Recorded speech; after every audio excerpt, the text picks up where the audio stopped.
screen.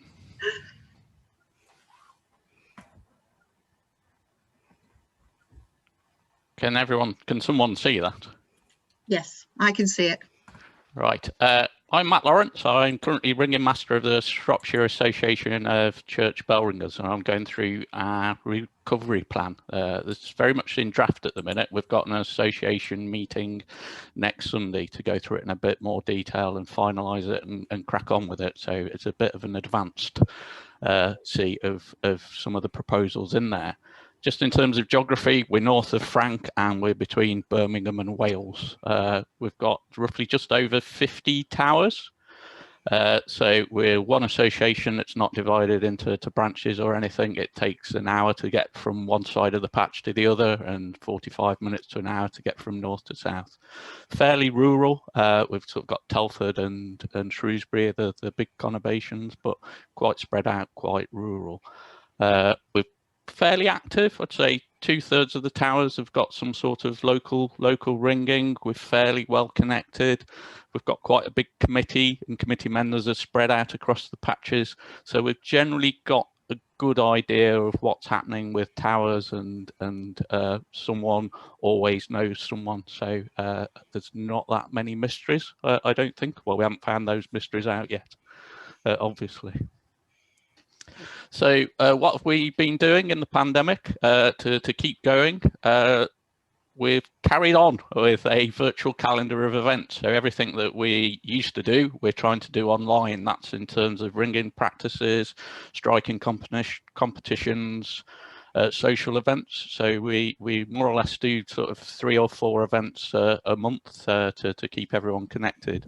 Very early on, the association took out a subscription to the paid Zoom account, and that's available for members to use for their own virtual practices or social events, and they're free to use that. We sort of share the login and change the passwords fairly regularly.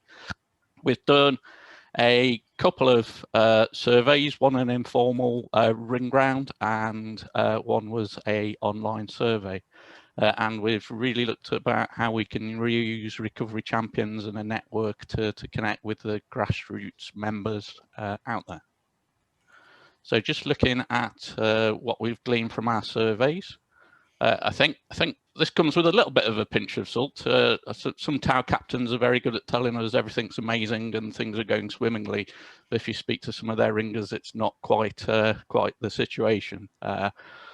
So a little bit of a pinch of salt. It's heartening to see that almost all the active towers out there are keeping in touch in some way or another. This ranged from occasional emails, phone calls, to virtual meetings, to full-on ringing room practices. So I think there's only one tower replied saying they're not keeping in touch in any way. Around a third of the towers are involved in some sort of use of a ringing room exclusively in our patch. There's a lot of progress and vibrancy going on with some towers with ringing room. 2/3 of the towers expect to lose at least one ringer, and 10% of those expect to lose 3 or more. The one odd ringer doesn't seem so bad, but if you've only got 6 ringers to start with, for a 6 bell tower, you're struggling to ring all the bells for services. I think it's fair to say the towers we would have thought were going to struggle before the pandemic, those are the ones that are going to struggle post-pandemic. Those towers that have really thought about recruitment, retention seriously beforehand are okay and can afford to lose 1 or 2 ringers and go again. It's those towers who perhaps have took their eye off the ball that are going to need support coming forward. We asked the question about the organised return to ringing. Plans are patchy, and again, the towers you expect to be on the ball and trying things, thinking about doing things, and those who traditionally have been a bit quieter haven't and haven't really thought about it. So we've took this up, and the top concerns are shortage of ringers in the band, age profile of the band. We've got sporadic youth about, but there's a massive gap between sort of 18 and 50s when there's probably less than half a dozen people of that age across the association. Real striking gap in there. Topics where support's required. Recruit and retention came out as number one, along with teaching bell handling and teaching early ringers. I really think this is part of the same package. So it's what can we do to recruit and enhance that learning experience and keep as many ringers as possible, is about teaching them well, progressing them through their career and getting them to stay connected and fall in love with their hobby like we are or have done, and that's why we're still ringing. We've had lots of chats as well with ringers out there. There's a lot of concerns about confidence of going back into ringing a bell again, and that ringing fitness. Some people have been away from the towers for over 12 months, haven't touched a bell, and there's genuine concern out there. That first ring, they're slightly unconfident to terrified about. So on recovery champions, we have 8 recovery champions. We've got a mixture of official ones who have signed up and some of them on this call today, and we've got some unofficial ones who are quite prepared to be that local link with local towers in their patches, and the others will feed information to them. We've tried to break the association up on a deanery basis. And looking at using those units going forward for some of our plans. And the idea each recovery champion is that real local link to finding out what's happening in the area, and then promoting, using that to design what we're trying to do for an association, and then promoting that to those local towers so they can come along and take advantage of what we put in. Some of those patches have got more than one recovery champion, and there's the idea that someone looks after 6 to 8 towers going forward. We think that's a manageable number to cope with. So again, like is coming out in some of the conversations, we've looked at a few things, sort of some short-term plans, and what we're going to do in the medium term, and add a thought of the long term. Short term is really about getting people back ringing, getting over their fears of ringing again, and supporting them to get back in the tower, so then they're confident to get back to service ringing. We're offering, the Bell Advisor has got a group of enthusiastic volunteers, and we're offering to do basic checks on bell installations to those towers who haven't got someone to do that ahead of the return to ringing. We like printing with pride. There's a lot of stuff on here that we haven't invented ourselves. We've looked around, used the excellent toolbox, and listened into a lot of these calls and pinched with pride. So Annie's idea of fit for ringing exercise classes from Zoom. One of our ringers' daughters, a aerobics teacher, who's offered to do some fitness exercises. So we're piloting that and see how successful that is, and think about how we roll that out to other people. Again, bell handling refresher sessions to improve that confidence. It's using the supportive, enthusiastic, competent teachers we're out there.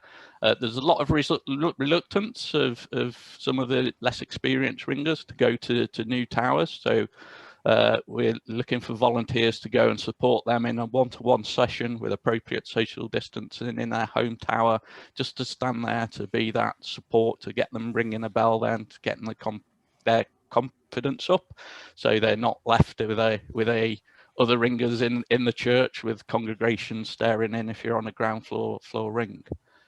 We've also got simulators across the association.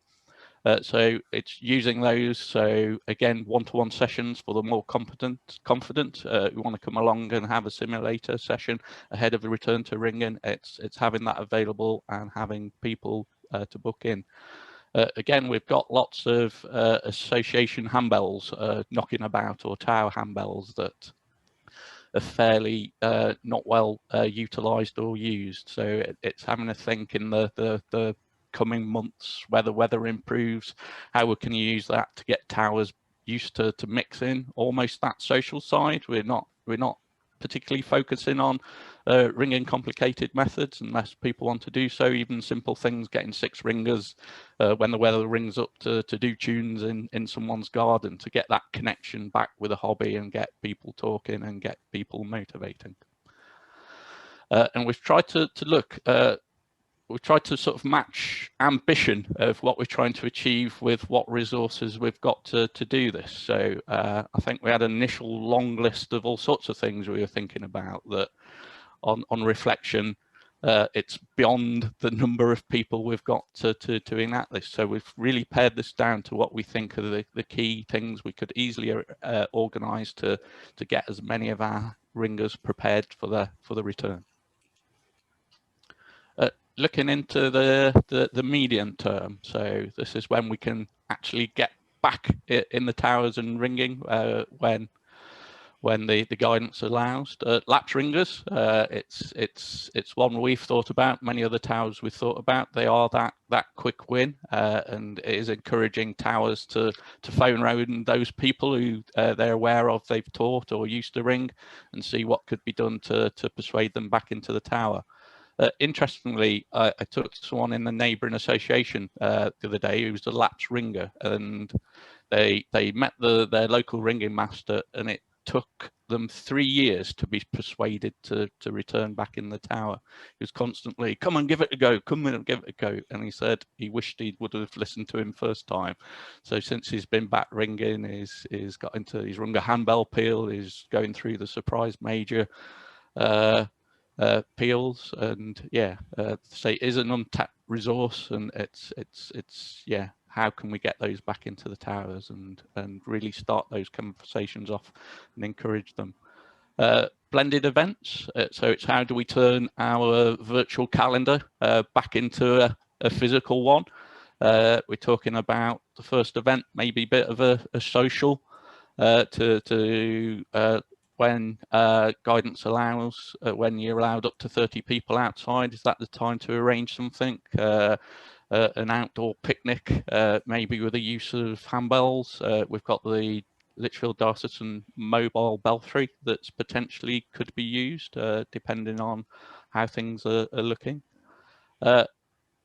Recruitment and retention is particularly close to my heart, and I think we could do a lot of association to help towers with their planning and helping them with their events and helping them with their training after.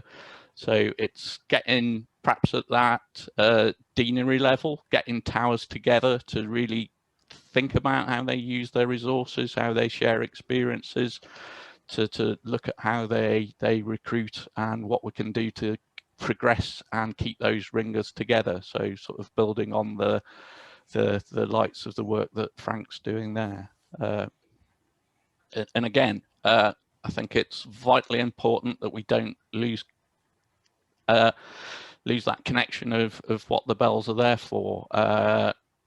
We've got an idea to make sure in the medium term that all our ringable bells are rung for at least one service of a month to really get that connection back with the church. It's really good in some towers, not so good in others. So that's about sharing ringers about and putting in a few extra Sunday mornings to make sure the sound of the bells is across all our ringable bells on a fairly regular basis. We do quite a lot of training. We have a packed calendar of events. It gives us a chance to think about how we do that. Is that targeted? They tend to be perhaps practices rather than training events. So it's using all the excellent resources have been produced in lockdown, all the online stuff, use of ringing room. So when we do get back to have to do training courses, can we do them a bit differently? Can we really use them to help progress and support our members? On that note, it's that practice night support. We haven't got the resources to do a Birmingham School of Ringing every Saturday morning event at the minute, although we would love to do that at some point in the future. But and this happens quite a bit informally across the patch. So can we use the return to ringing as that real opportunity to where we've got bands struggling, we've got towers that 6 people are all trying to learn plain hunt at the same time. Can we provide support to those towers with 2, 3, 4 extra people to go along on a monthly, 2-monthly basis to really give them the support to allow them to progress. So in between association training events, they are being able to practice those skills with the support around them. We've got quite for our patch quite a large sum in the Bell Restoration Fund. It's not the grants we've given out in the last few years isn't making a dent on it. It's growing and growing and growing. So in the short term, can we make better use of that? The rules don't currently allow us to spend that on recruitment and training events, but we're a proportion of our subscription fee goes into the Bell Restoration Fund. We've got the power to set that at 0%. And then really look at supporting recruitment and training initiatives through the general fund. So that's what we're looking to do that in the short term, with a view of then looking about how we manage the Bell Restoration Fund going forward. It will be our 100th anniversary in 5 years' time. I think it's rapidly approaching, and it will approach us sooner than we think. But this gives us a great chance to review how we operate as an association. We need more young ringers, so what can we do about this? This is our longer term aspirations that will take longer to plan. We need to improve our teaching. We need to focus on those foundation skills. There's too many occasions where a ringer is coming to an association training event or an association practice, and they haven't got those skills to enable them to progress. They haven't got the bell control. It's not their fault. It's how they've been taught. So what can we do as an association to promote that better, improved teaching? Leadership development. That's both tower captains and an association posts. Our bell advisor is trying to retire, is reaching his late 70s. We've got no one to let him retire. So what can we do about those key roles? What can we do to help develop the next generation of ringing masters, tower captains out there? So that's something I'm really keen we look and focus on. I think it's been said a lot of times, there's new leaders cropping up in our patch. It's not necessarily the tower captains who are organising the ringing room practices, keeping in touch with their bands. So how do we grab hold of those people and develop them and give them the confidence and empower them to get more involved in their own tower life and association life? We do work together as sort of groups of towers, clusters of towers. Can we provide more structure to that, encourage more of the great things we hear from other people, and formalise a bit more going forward? But I think the number one challenge, it's all about people. It's having enough of the organisers out there. I think it's fairly, speaking to various people across, it can be fairly lonely, fairly frustrating. Lots of risk of burnout to people. It seems to fall on the hands of few. So it's do we utilise those ringers out there enough? So it's about encouraging more people into those leadership roles, more people out and about organising stuff, and what us as an association can be to help give them the confidence and the experience to get more involved. And it's a quick whistle-stop tour, and I'll stop there.